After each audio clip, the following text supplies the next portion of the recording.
You went to have breakfast with Hitler? The Democratic Party lost because they deserve to lose. They've been annexing the West Bank. It's happening under Biden's watch. No, we nailed it. We nailed it. We nailed it. Not everyone is your rich friends. When is it gonna get through your head?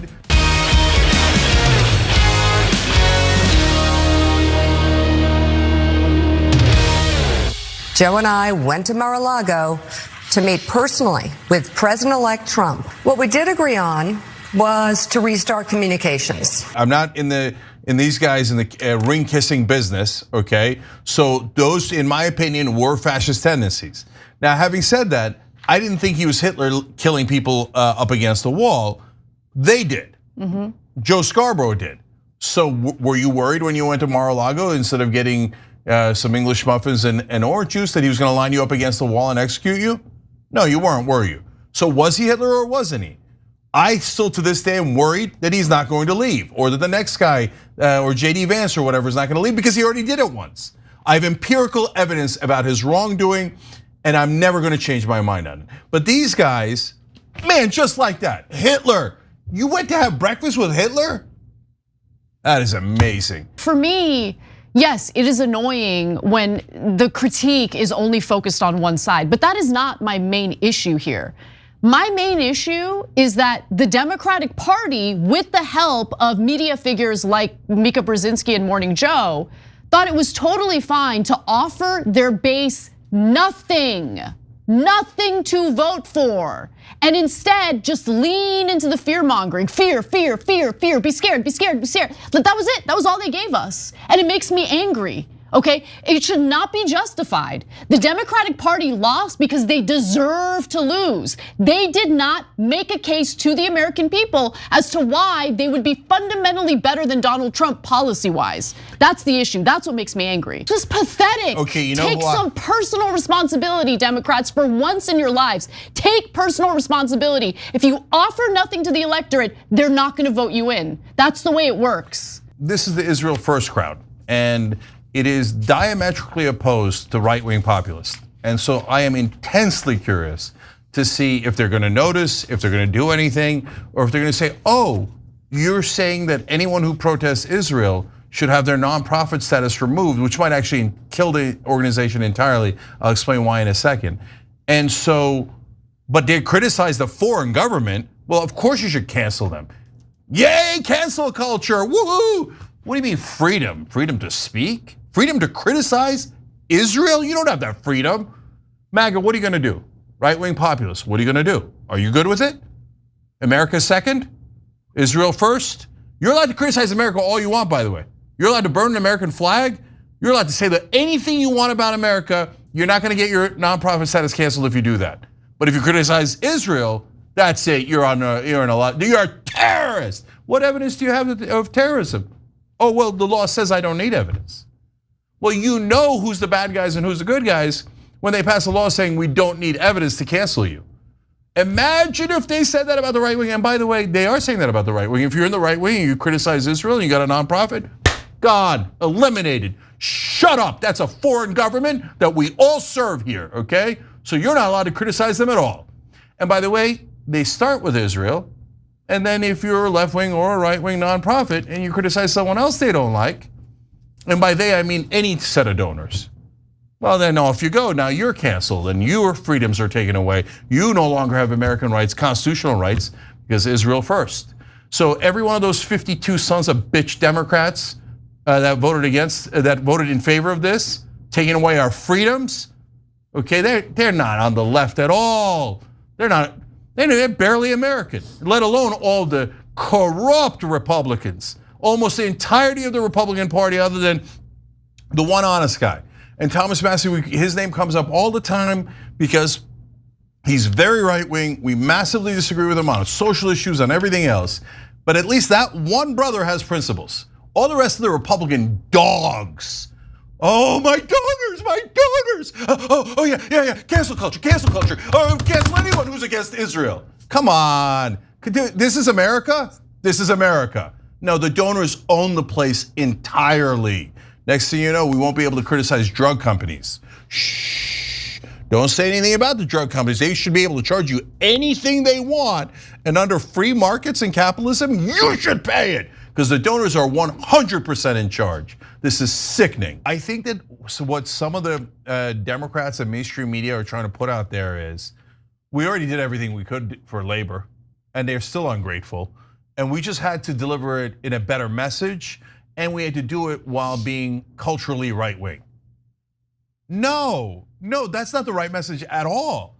No, the right message is, wait, did you even bother trying to pass the PRO Act?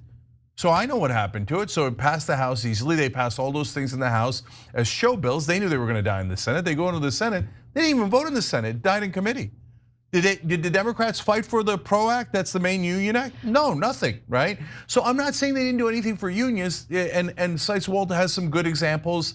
By the way, they bailed out the Teamsters pension funds. That's super important, right? They had a good NLRB, Lena Khan, et cetera, and we've talked about that endlessly on this show. We always give credit where credit is due. But if you think you delivered for the average guy and that they're either ungrateful about that or you need to wrap that in a message about guns, but you've done plenty. No, you missed the entire point of it. No, you have not done plenty. You didn't do a $15 minimum wage. You took it out of the first bill. You took out every measure that helps the average person. Killing the child tax credit.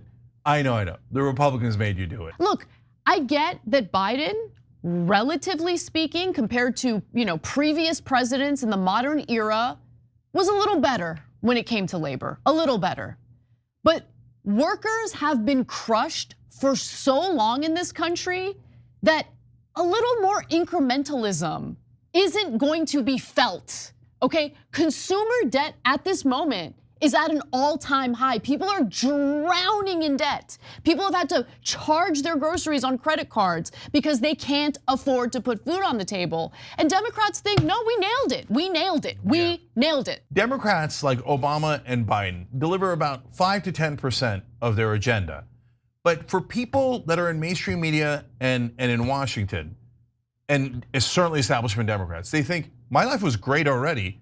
And these amazing heroes gave me extra 10% positive change. Yep. Oh my God, these guys are FDR 2.0 legends. They passed 10% of their agenda. Who could have possibly do any better, right? No. But hold on. But for the average person, they need 50 to 100% change. When is it going to get through your head? 60% of Americans live paycheck to paycheck. $400 knocks out 40% of Americans. A $400 problem. Not everyone is your rich friends. When is it going to get through your head? No, never. These guys still going to write articles about, oh, there's a messaging problem and we just have to tell them we love guns too. No, that's not it at all. This is pathetic change. They never deliver enough. The Biden administration gave Israel 30 days to comply with their demands, with our government's demands, to allow humanitarian aid, 350 trucks a day, into the Gaza Strip to help the starving civilian population there. They did not meet that standard after 30 days. And what did the Biden administration do? Continue supporting Israel and showing unwavering commitment to their efforts in just destroying the Gaza Strip. By the way, I have to get this off my chest because it drives me crazy. Whenever we're talking about the incoming Trump administration and Cenk makes the point about how he's going to let them annex the West Bank, they've been annexing the West Bank. It's happening under Biden's watch. Okay, it infuriates me that people think that like, oh, Biden's so much better than Trump on this issue. No, they're both garbage on this issue. They're both garbage on this issue. Biden has stood there and allowed all of these atrocities to happen. And I want to make sure that people blame him for it because this has all happened under his watch. He's the president of the United States. And the reason why I'm particularly furious in regard to this story is because these resolutions were going to fail anyway. They were going to fail, John. Okay, there aren't enough senators who are going to approve this. And besides which, you think the House is going to approve it? The House isn't going to approve it. But the White House stepped in anyway and essentially put out a statement, not on White House letterhead, probably because of how embarrassing it is, making clear, no, we don't want the Senate passing this. Okay, we're firmly on Israel's side regardless of what they do. I don't think the Israeli government is concerned one bit under Biden. One bit. Yes, I think that we will see. They prefer Donald Trump, probably because they don't want to get the strongly worded letters, but they don't actually fear the strongly worded letters, clearly, because they continue to carry out more and more atrocities. The comparative analysis is stupid because they're both awful on this issue. And I just don't want to, uphold Biden as like somehow better when over the last year, he has overseen, aided and abetted some of the worst atrocities I've seen in my lifetime. Russia has killed like over 11,000 civilians in Ukraine. Awful. What Russia's doing with their invasion in stealing land from Ukraine is totally wrong, and I'm not justifying it, okay? But how is it that Russia is thought of as like America's #1 enemy over what they're doing, but our precious ally Israel has killed over 42,000 people in Gaza alone? But we keep sending them 2,000-pound bombs? How does that make any sense? Make it make sense. The fact that they didn't send a formal SAP is a sign that they are too ashamed to put these arguments on White House letterhead. And they should be. It's embarrassing. This is Biden's legacy. He's a piece of garbage over this issue. He describes leftists, progressives, and Democrats as enemies of freedom, the US Constitution, and America, and counts Israel among the international allies who can help defeat such domestic enemies. So enemies, domestic enemies, the enemy from within, all of that stuff. He goes on to say- Hold on, before you go any further, we've got to pause there. Did you catch what he just said? That we should use Israel to defeat enemies inside America. Yeah. What the hell does that mean? Is he gonna bring Israeli troops like the IDF inside America to arrest, I'm gonna guess, opponents of Israel, right? Like we don't need their help in arresting, like if we found a local terrorist, do we need to bring the IDF in to arrest the terrorist? I don't think he's talking about arresting, Cenk. Yeah. So what is this lunatic? I genuinely believe this guy's a lunatic. What is he talking about? You're gonna bring the IDF on American soil to do what? To do what to the left or to your enemies or to their enemies? Are they gonna round us up? Are they gonna arrest us? Are they gonna kill us? What do you want the Israeli military to do on American soil? And how in the world do you call yourself America first after writing this garbage, this trash about how a foreign government should come and arrest American citizens if we offend that foreign government? Yeah. Anyone who calls us America first just apparently doesn't understand the words America or first. Oh, good news, we could all be Palestinians then. Okay, so I look forward to Israel occupying us if our Secretary of Defense turns the country over to them. I mean, guys, I didn't write this, and it's not like we're taking it out of context or playing with the words. The words are super clear. To use Israel inside America, that's insane. It target his enemies and protect, like it's mental. Yeah. If anyone said, oh, I'd like to maybe bring in the Saudi troops here to arrest Republicans I don't like, you'd be like, what? I find the right wing to be enemies from within. That's why I invited the mullahs and the Ayatollah to come in and start rounding them up. Yeah. I mean, that person would have a 0% chance of getting to any post. He goes on to say, the hour is late for America. Certainly is feeling that way. Beyond political success, her fate relies on exercising the leftist specter dominating education, religion, and culture, a 360-degree holy war for the righteous cause of human freedom. So he's just a Christian fascist. That's all he is. I'm not like a nuanced one or sophisticated one. He seems like a dolt, but to the extent that he can understand the words that he's using, the concepts that he's invoking, he believes that Christianity and American might should be used to wipe out his political opposition. And by the way, it is not a coincidence that the people with the fewest neurons there to rub together find it so appealing to just kill everyone you disagree with.